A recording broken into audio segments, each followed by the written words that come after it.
So at the request of some students, which I think it was first brought up online, I thought it was a very good subject on the Slack chat, about, someone asked about Theurgic Life. How do we live a Theurgic life? What is it? And then it was brought up again by some students that I think it would be a good thing to do a video of. So doing this video so the online students can also get a discourse, because we have to take care of them too. You know, they're so far away and they can't always sit here with us. So it's good to make them feel like they're sitting here with us too sometimes. So to understand Theurgic life, which is what we're all aspiring to try to live. We're all aspiring to try to be good theurgists. And so there's different kinds of life based on how we're trying to live. Maybe you live an athletic life, and then you do all the things that promote your athleticism. Maybe you live a diabetic life, and you do all the things that promote your diabetes, right? Maybe you live heart attack life, and you do all the things that promote your heart attack, right? Maybe you live a musical, romantic life, you do all the things which promote that, and try to adjust your life accordingly. So too we have Theurgic life, right? What is the kind of life peculiar to a theurgist? And some of it because it's crowned with philosophy, and philosophy is about, when we say how do we live a philosophic life, what we're really saying is how do we live a life like the immortal soul that we are, instead of like the body that we think we are. So there's, in a sense we can say, two kinds of life available to us. We can live a life as though we're the body, and then all these kinds of life arise in relation to that, right? The athletic life, the diabetic life, the money life, the family life, okay? And then there's kind of life according to the soul, which is when we live life with the understanding that we're not this temporal body, but that actually we're the immortal soul. Of these, there's many fewer, right? Because things get simpler as we go up the levels of reality. So God is the most simple. And then this world is seemingly almost infinite, the number of things that are here. Soul, which is in between, has some division, but it's much simpler than the things of this world. So because of that, there's only so many ways of life that are conducive to living like a soul, because there's only so many modes of activity that are actually in conformity to the soul and its laws and its principles. So first and foremost, to understand what the Theurgic life is, we have to understand what philosophic life is. Because philosophic life is the basis, the foundation. Without the way of the philosopher, there's no way of the theurgist. Theurgy depends upon philosophy, not the other way around. So you see, the way of the philosopher is really, to the minds of Plato, Plotinus, and others, just the life suitable, adaptable to the soul. Right? When the soul lives in harmony with intellect, and then embraces the body in that same harmony with divine law, so the body becomes swept up with the soul, then we say a person lives philosophic life. They live like they're an immortal soul, not like they're this temporal body. They live like something that has been and will continue to be, not like something that was born at this place and nourished and grew up here and there and had these parents in this place and now is here and later will be someplace else and later will die. If you live like that thing, if that's what you think you are, you're going to live one of those many other modes of life. Because it's very divided things. There's many kinds of life available to it. To the soul, we really only think in terms of two kinds of life, because there's only two kinds of motion that the soul engages in. It engages in emotion towards what is true, or it acts in ignorance. These are two kinds of actions. It either acts in knowledge or it acts in ignorance. So life, which is a kind of perpetual activity, right? We're living all the time. Even if we're just sitting still, we're living. If we're thinking, we're living. We're walking, we're living. If we're helping, we're living. If we're not helping, we're living. So, when we live according to knowledge, meaning constantly trying to pursue knowledge, trying to understand what is real, this is what Socrates calls this, the self-examined life, right? Socrates says that really it's really Plato through Socrates says that really the only sin, the only bad thing you can do is to live the unexamined life. It's a famous line from Socrates. But examine, what does he mean? Does Plato mean that we should live our life really figuring out how to examine our hands and feet better?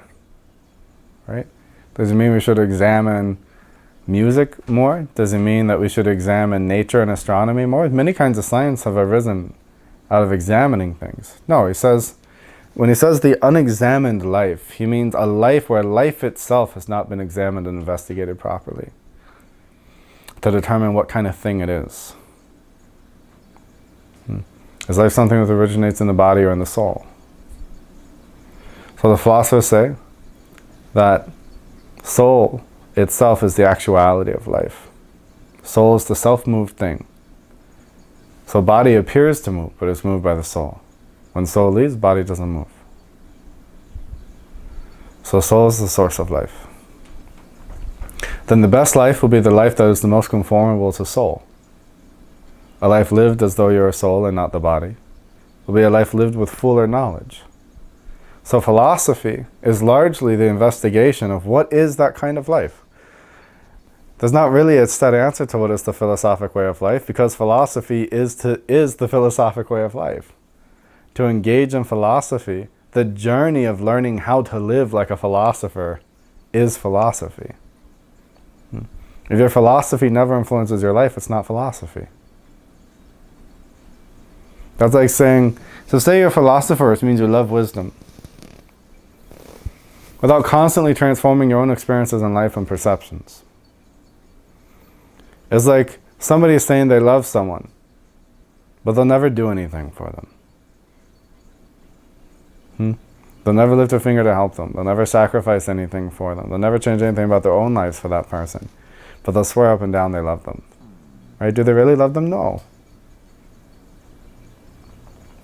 So a philosopher who really truly loves wisdom means, they're running towards wisdom. It's their beloved. Can't think of anything else. Constantly change their lives. Just like if you're really, really in love with somebody. And they say, oh, I don't like how you smoke. Could you quit smoking? And say, yes, my love, I'll quit smoking. Anything for you. Right? Well, it's the same thing happens with wisdom when you're pursuing wisdom. And wisdom says, I don't like how you think you're a body. Could you stop acting like you're a body? And you say, yes, my love, anything for you. Right? And say, I don't like how you sleep too much. Could you, not sleep so much like a dying animal? Say, yes, my love. anything for you. Okay? I don't like how you eat. Could you not eat like you're a pig? Yes, my love. You're right. Anything, she's always right. So you say anything for you, my love. So it's a way of life that's constantly changing, constantly transforming, trying to live according to knowledge instead of living according to opinion, living according to belief, right? Examining everything that you hold dear and figuring out which of these things are really beneficial, which really lead you to the good. And the sign you're on the right path is that you begin to get better. Because God is the good. That which, when you draw near to it, all things become better. That which all things aspire towards. So likewise, if you are genuinely approaching nearer to the good, then guess what happens? You become better. Right? You become happier, more at peace. You think better, you feel better, you live better. Even the body becomes better and healthier.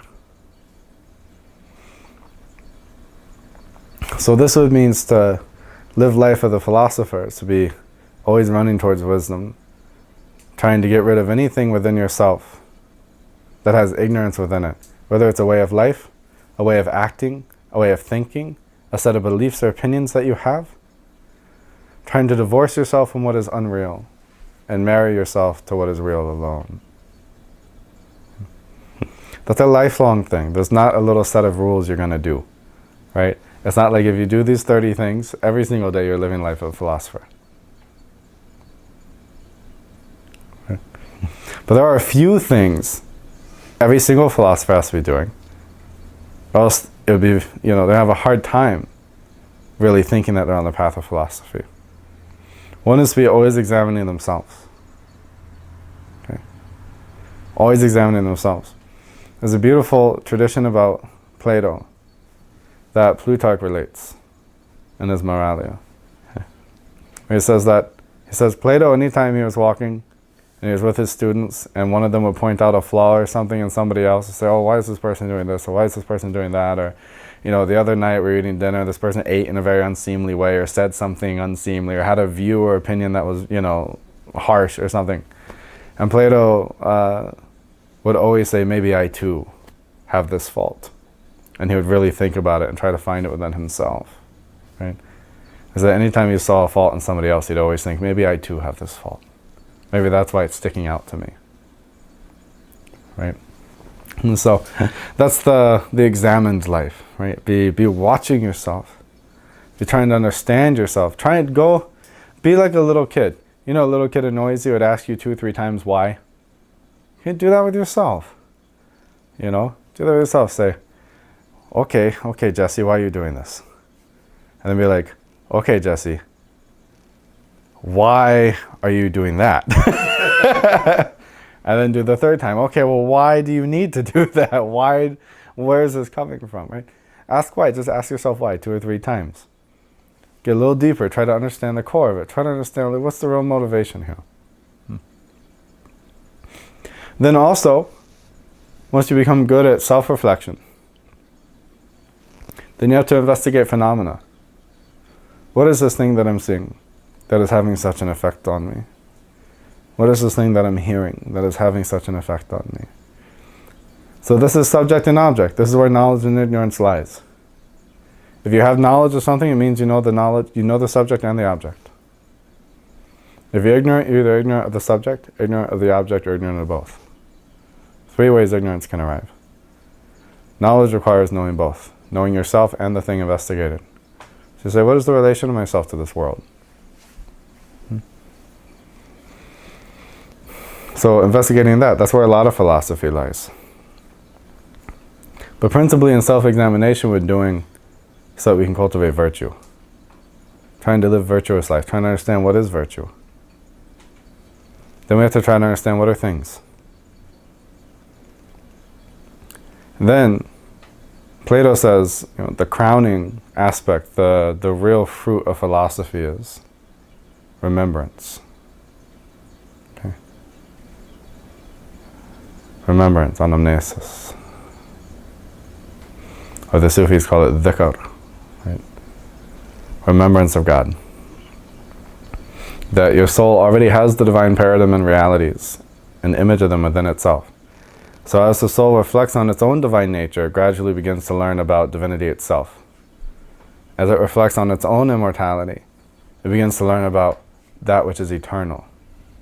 As it reflects on its own actions, it begins to reflect upon that which acts perfectly. As it reflects on its own superiorities and goodnesses, it begins to learn and reflect upon that which is the giver of all good to all things. As it meditates upon its own existence, it's gradually led by the hand to that which utterly is. Yeah. And then all these things, reflecting on its own beauty, its own goodness, its own kindness and compassion, its own mercy, its own light, its own life. Gradually the soul is led to remember, oh, this is a gift. This is an adornment of my soul from another place. I have a temporary life because something else has an eternal life. I engage in compassion at times and places because something else is always compassionate. I have mercy here and there, and I can act mercifully because God is always merciful. Right? And so, in this way, right, I can know some things because God knows all things. In this way, gradually through investigating the self, you wake up and you begin to remember. All right, so, philosophic life is an examined life, a life living towards knowledge, right, towards what is real, not just any knowledge. The way of the philosopher isn't to know a lot about shoes, right? It's not to know a lot about horses. way of the philosophers is to know, as Plotinus says, the difference between what is real and what is unreal. Difference between the world of actually being and the world of coming to be. Right? Plato calls this world, the sensible world, the world of coming to be. Because it's like every single thing is always coming to be something else. Everything's in a state of change. So it says when something's changing, isn't it because it's trying to become something other than what it is? So if everything's always changing, it neither is what it is, nor is what it is trying to be. And if it isn't what it is, and it isn't what it's trying to be, then it actually has no basis for its existence. This is the Buddhist argument as well. That things here don't have a basis, they don't have an intrinsic basis for their existence. But the divine realities, the divine causes and monads, exist utterly as themselves, never as anything else. And as Plotinus says, the gods are pure act. Right? Meaning, as you move first in your meditation, you say, I perceive you compassion, I can see you. I can feel you. You begin to go into the Gnostic state. So there it is, the light of perfect compassion. I can feel it like the warmth of the sunlight on me. And you begin to focus on it, and meditating on its qualities.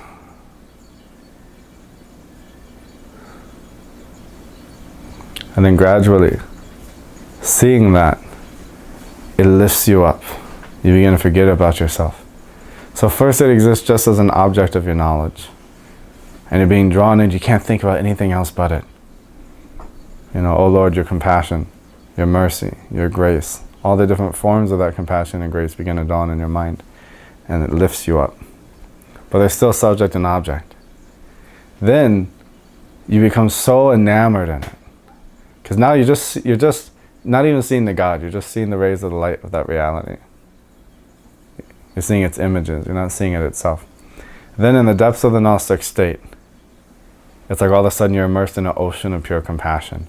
There's no difference. You yourself are the compassion of all things, which showers on all things. You feel it radiating like a sun that has no beginning, no end, no center, no circumference, that embraces everything totally. And you just abide in that state. You don't change.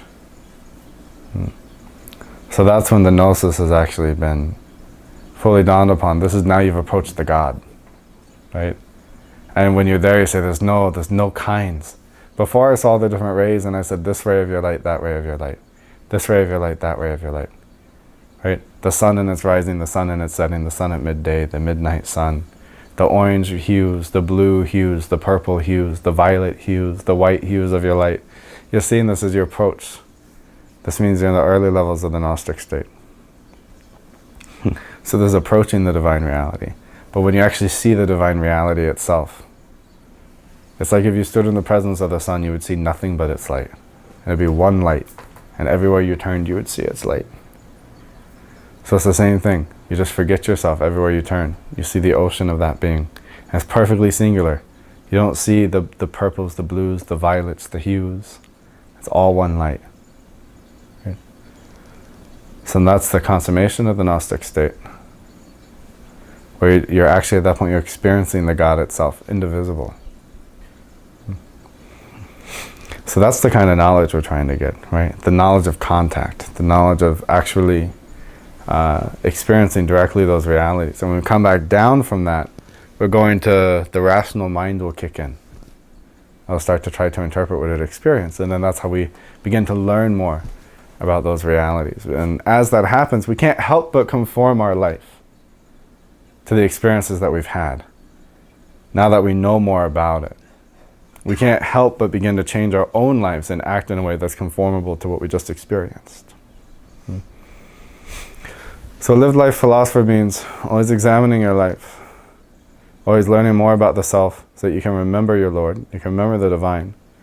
And then with every piece, every little drop of information that you receive, instead of every time God gives you $10, you go run and buy something with it. You know, you invest it so that it does something, so more good can come from it. So you're always changing your life. Every little drop of wisdom you get on the path of philosophy, you immediately say, how can I never lose this? How can I put this to work in my life to lift me up, to give my soul wings, right? This is what Plato says in the Phaedrus, he says the soul is covered in feathers, right? And he says that because of it's nourished on the nectar and ambrosia of the gods, that when the soul comes down here and it forgets its real nature, he says it begins to die of dehydration, right? And he says actually the feathers begin falling out, even the glands and the pores that they grow from begin to dry out and collapse. The soul loses its ability to fly, it loses its wings, right?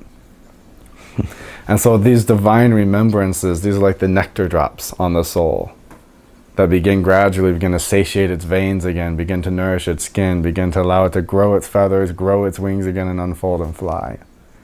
Every little divine remembrance not only allows you to remember where you've come from, but it also reminds you who you are. Because all those images, those paradigms of the Lord existing within your own heart, existing within the soul. So this is philosophic life. But that's the innermost essence of it. The outer essence is, philosophic life means live simply and live for God. Live simply, live for the good, do what is good. Think always, is this good for me? Is this good for others? And when I say me, what do I mean by me? Is this good for my soul? That's first and foremost, is it good for my soul? Okay. Then, second question, is it good for my mind and my emotions? Then third question, is it good for my body? Okay. If you can get a yes on all three accounts, great. You may not always, but as long as you get a yes on the first account, this is good for my soul, and you try to live the best you can according to that, you're going to be living a philosophic life pretty well. Okay. And you'll find gradually that what is good for the soul is good also for the mind, good for the emotional state, and ultimately good for the body. Because if you think something like fasting or interrupted sleep is bad for your body, you haven't studied the effects of the negative emotions on health. You haven't studied how much anger can absolutely destroy your health and your nerves and your blood. You haven't studied how anxiety can ruin your nervous system and cause chronic inflammation. So if you think that, oh gosh, skipping a meal at the end of the night so I can meditate a little bit is a little too hard on the body. No. Take care of the soul, the body be in a better state. Then you'll find also you have the energy and the strength to make decisions that are also good for the body. Actually good for the body. Good for your mind as well. And philosophers, as much as they can, they should live simply. They shouldn't have too many clothes, shouldn't own too many things, shouldn't have too many cares. Right? Shouldn't have their energy divided in too many different pursuits. A simple life is conducive to a simple mind. And a simple mind is conducive to enlightenment. Okay? So a simple diet, a simple routine, a simple way of life. Okay? These things are important for a philosophic way of life. So that's the outside aspect of it. Okay? Outside aspect is, if the person's just eating and drinking and sleeping all the time whenever they want, doing whatever they want, you probably can't believe them if they say they're a philosopher. They're a sophist, maybe. They're intellectually enticed by it, but they're not actually in love with wisdom. Remember, Plato called his followers Theurgic, right? It means the lovers. The lovers, right? Utterly in love with God. So this is the first part of the Theurgic life. If we're not living a good life of a philosopher, then we can't say we're living a Theurgic life. So philosophic life is the crown and the foundation. In between there's some modes of life that are more in conformity to the soul than the body, but yet are the result of a union between soul and the body. Okay? So there are some modes of life that are like there's no soul, you're only a body. There's most people's way of life now. There's some modes of life that is like you're only a soul, you're not a body. So those are some of the really intense ascetics. Plotinus would be a good example of that, right? Someone who was didn't care about the body at all. Okay. Or some of the Stoics, like Zeno and others. Then theurgy is understanding of both. And this comes from Plato too. Plato says in Timaeus that the soul and body should walk alongside each other like two friends, right? Like they should be working with each other.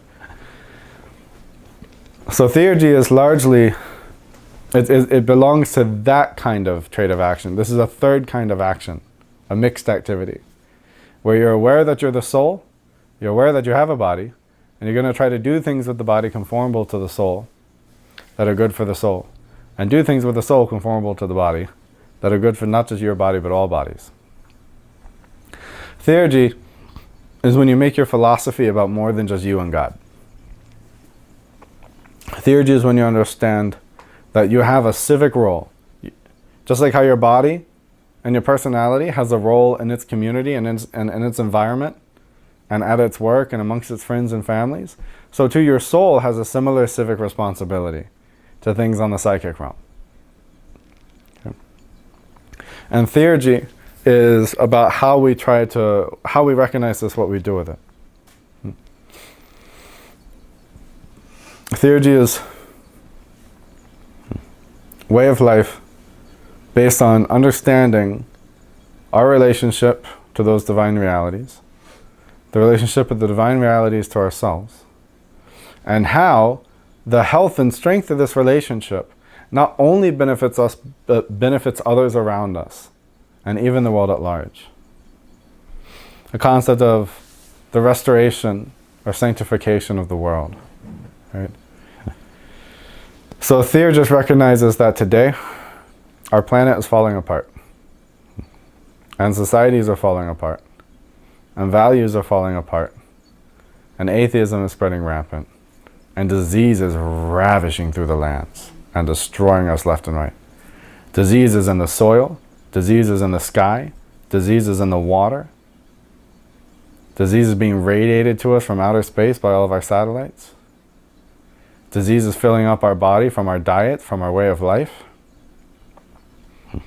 Theurgy just recognizes this as all having one cause, right? That we have completely, due to an atheistic trend in society, we have completely forsaken anything other than our own selves, right? Theurgy in today's world is about restoring this link between us and the universe, us and the cosmos. Cosmos comes from a Greek word that means order. Right?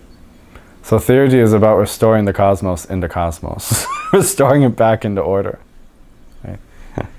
That in the days when the mystery schools were prevalent, people had better health, lived longer, had better mindsets about the gods, better mindsets of how to live a pious and righteous life. Philosophy spread. The land was healthy, there were sacred springs, there were places where you could even see spirits with your physical eyes. The oracles were healthy, right? There wasn't this clear line between spirit world and this world. Right? And the earth itself was happy because of it, right? Now everything's become polluted, everything's become terrible. There's natural disasters left and right? Climate changes and all these things. And a lot of this, there's physical basis to a lot of this, but there's a psychic basis too, that we've neglected our relationship to the psychic world around us, just like we've neglected our relationship to the physical world around us. So there's a lot, ethics and societal ethics are about how we stop neglecting the physical world around us. Okay. But spiritual ethics, theurgic ethics, hieratic ethics, are how we stop neglecting the psychic world around us, spiritual world around us. Realizing that there's certain things that the energies have a real effect on us. The archons have a real effect on us. The angels have a real effect on us. Daimons have a real effect on us. Do you think the daimons, do you think the spirits that preside over nature want mankind to live right now? No, they don't. So spiritually, they're also helping weave cancers into us, sickness into us, striking the lands with problems, hitting us with droughts, hitting us with famines, hitting us with natural catastrophes, right? They don't want us here. We're ruining the earth that they oversee, that they have a providential care over. Right? And we completely neglected them. Do you think people would be polluting the rivers and the oceans and everything as much if they still called them by the names of the old gods and still made offerings to them? right? If they really understood what they were doing, that they were offending the intelligence behind the form, not just the form itself. So that kind of sanctity for the spiritual world around you also results in a natural sanctity for the physical world around you. So living as a theurgist means, on top of the normal life of the philosopher, instead of just trying to restore our own soul to health, we're trying to restore health on a greater level, trying to restore a greater level of harmony to all things. Right? So that wherever theurgist lives, the place should benefit. The weather should begin to normalize. The seasons should begin to normalize. Animal activity should begin to increase and become healthy in the area. Bees should begin appearing. Bird migration should start coming through. Flowers and everything should start blooming. Place should benefit from the presence of theurgists, because the daimons become very happy because there's one person within a 10,000 mile radius making some offerings to them. Offerings to them doesn't mean you're God.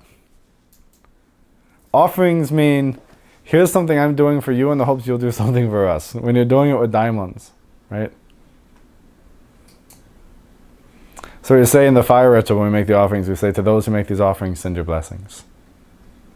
Meaning, help us create this bridge. We're trying to repair the bridge that's been destroyed between the worlds. Help us repair this bridge. I mean, there's some traditions, the daimons are so happy, like in some of the Buddhist Vajrayana traditions, where a master who, really has mastered the Vajrayana tradition, does all the rituals and offerings to all the different spirits, they travel and rainbows start forming and, sun showers start happening. People hear celestial music every time they show up to a temple. The spirits are so happy. They're freaking out that somebody who they recognize as a saint too is coming. So then they bestow the place also with their blessings, right? They give their own gifts. Just like when a master comes and you give your gifts. Here's some money, here's some food. Can I take you here? Can I help you with this? Can I help you with that? How can I be of service? Well, because, you see the benefit that the teacher's giving you. Well, as a theurgist, it's the same thing. The spirits see you the same way. They see you as a great teacher and a master and a saint. And you're giving them all these gifts of the energy and the blessings and the prayers, and they want to give you back something. They want to give you good weather. They want to give you good fortune. They want to protect you when you travel. Right? They want to bring blessings to the places that you go.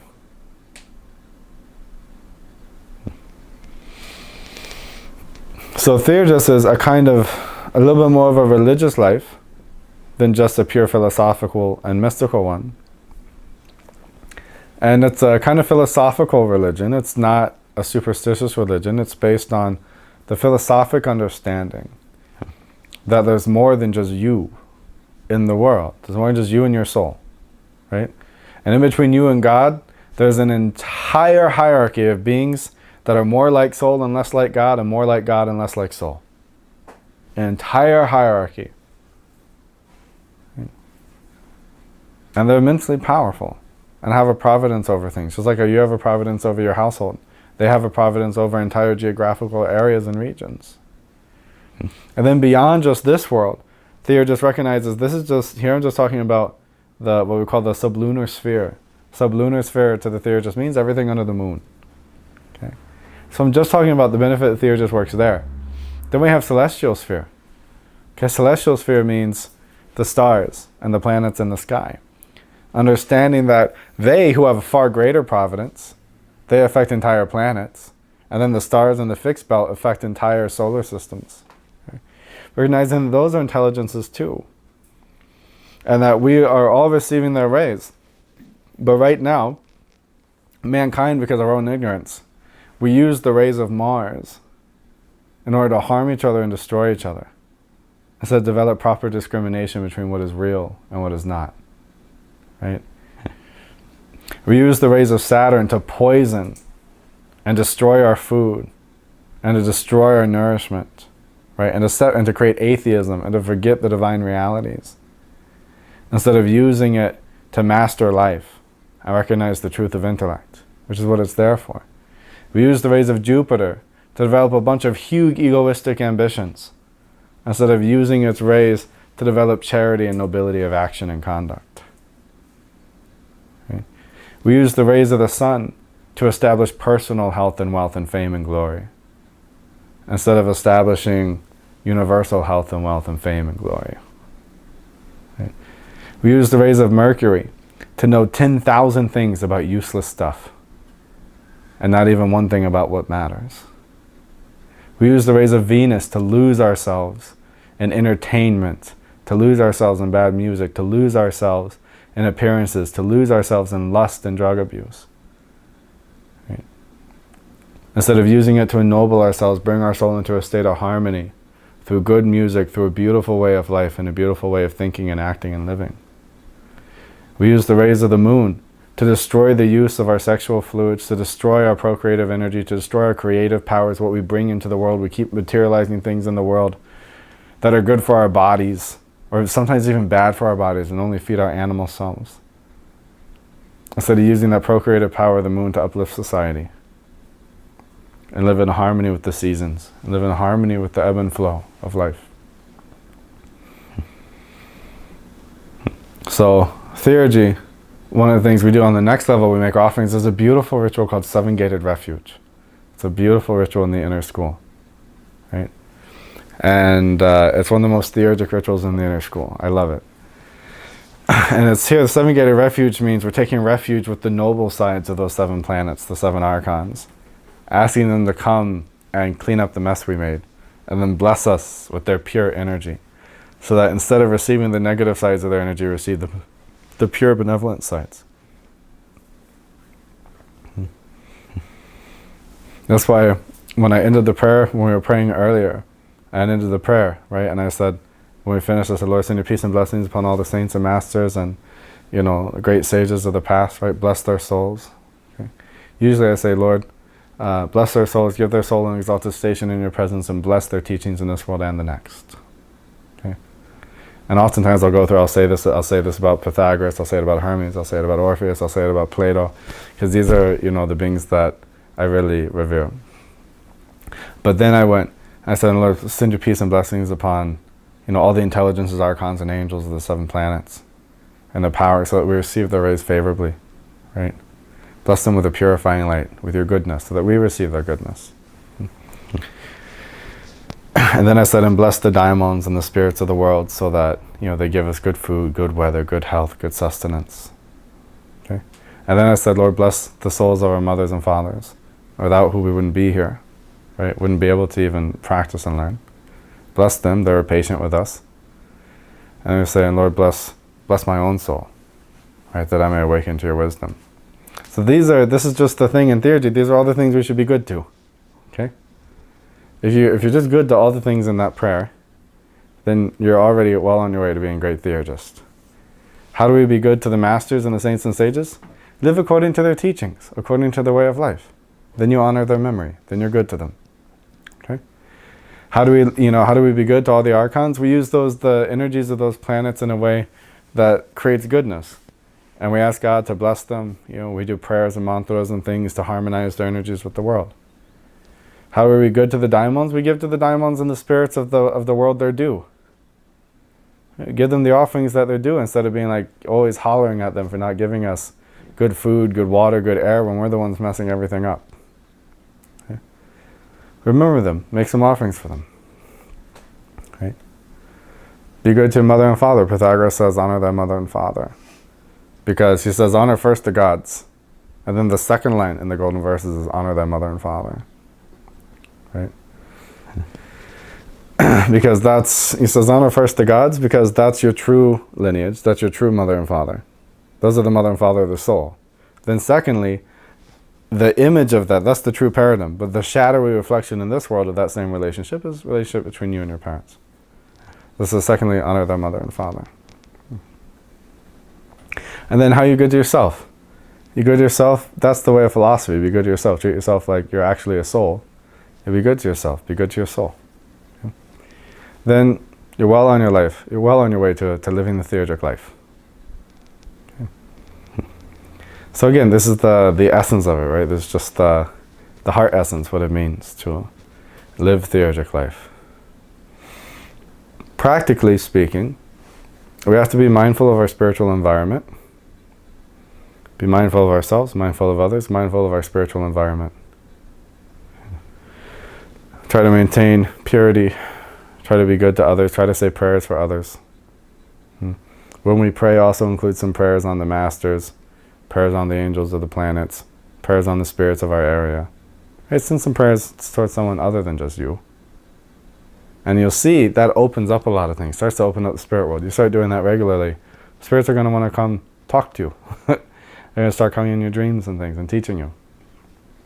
And so that's the simple essence of the Theurgic life. Practically speaking, the more you can make your life a ritualistic act of worship to the Lord, then the more theurgic of a life you're living. Okay? Is to make the life, every part of your life as best you can, turn it into a ritual of offering. Turn it into an offering to the divine reality. Right?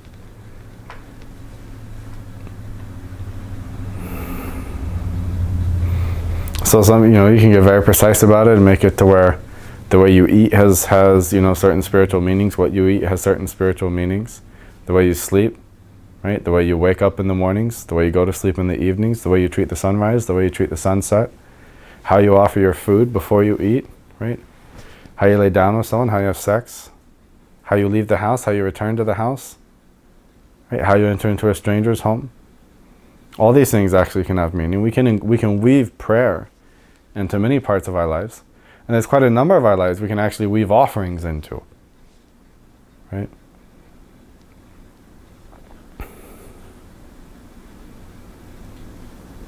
So it's very simple, and everybody should have a few little offerings on their altar.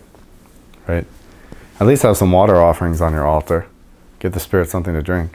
But it's good, to have the water offering, and the light offering, and the incense offering, and the sound offering, and the food offering, right? Fragrance offering. Because that's the daimons like that. The gods don't need, the gods aren't the kind of things that can smell what you're offering. So that's for the daimons. When you're invoking the god, the daimons come. All the spirits. So this is, the theurgic way of life. Okay. Is to live mindful of everything around you, mindful of the spirit world, mindful of your soul, and of other things' souls. And most importantly, just be good for everything. Okay? As much as you can, make it so that if anything associates with you, whether it be something mortal or not, whether it be something of this world or of the other world, if it associates with you, let it benefit. Right? Be a constant source of goodness to everything that you can. Do you have any questions about this?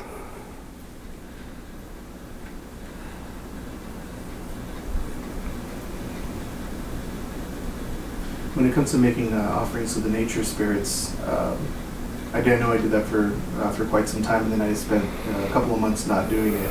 Does it anger the nature spirits if you start regularly doing making offerings to them and then not do it for a while? No, they're not so selfish, unless you made some kind of oath. If you broke an oath, that's a problem. So if you make an oath, just like you promise somebody you're going to do something and you don't do it, they're going to be angry, even if you not doing it before that promise would have been nothing to them. But now you broke a promise. So with spirits too, if you decide for the diamonds, in return for this, or in return for something good that, a blessing in my life that you brought, maybe it's a good harvest this year. Who knows what it is. You say, I'm going to make an offering every day for 30 days or something. Then you need to do it.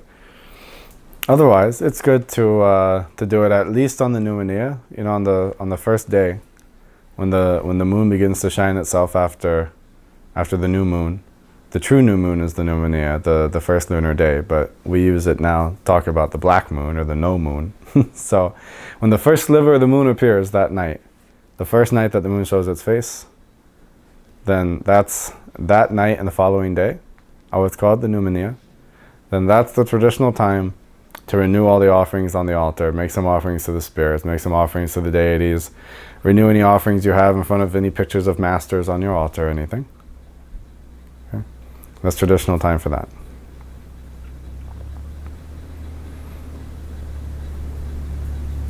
Yes? In when you mentioned, you know, you want to spread goodness when people interact with you, they become more good from it.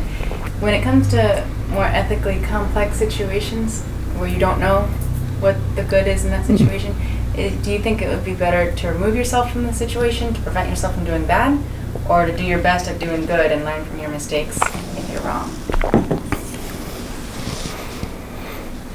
If you're not certain that you can do some good, it's better to not, right? It's better to just withhold yourself.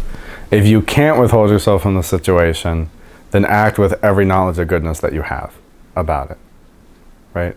Even if it ends up kind of, you know, blundering. At least you did what you had to. But as much as certain, always try to act with some sense of certainty. If you can't have any certainty about it, then try to withhold yourself from it. You know, if it's a very sticky situation where you're stuck between what's actually good for the person and what they think is good for them, and to do what's actually good for them may actually also cause a lot of harm because it can cause issues in their life, then that can be a sticky situation. It's better at that point to just gradually conform them to realize what is good for them, right?